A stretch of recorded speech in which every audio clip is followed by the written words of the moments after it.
Ընդհանրապես եւ մեր քաղաքականությունների մեջ, երբ որ մենք խոսում ենք բարեվարկության մասին պաշտոնյաների, երբ որ մենք խոսում ենք կոռուպցիայի դեմ պայքարի մասին եւ այլն, բազմաթիվ այլ հարցեր, ես միշտ այն ընկալմանն եմ եղել, որ ոչ մի օրենսդրական լծակ ինքը չի գործի պատշաճ արդյունավետությամբ, եթե մարդու ներսում չկա հավատ Աստծո նկատմամբ, որովհետեւ ըստ էության Աստված է այն սահմանը, որը մեզնից յուրաքանչյուրը ունի, եթե Աստված Աստծո նկատմամբ հավատ չկա, այդ թերևս ինքը մեզ դարձնում է, չեմ ուզում ասել սանձարձակ, բայց ազատ։ Չէ, ազատը վատ չի։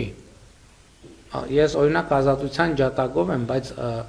այլ բան է ազատը, այլ բան է անաստվածը։ Ես օրինակ ազատությունն էլ աստվածատուր եմ համարում, որովհետև այնուամենայնիվ ազատությունը ինչ է, որ մենք ընտրություն պիտի կատարենք եւ ունենք ընտրություն։ Ի վերջո, եթե չեմ սխալվում, 31-րդ Սաղմոսի մեջ է, երբ որ ասում է՝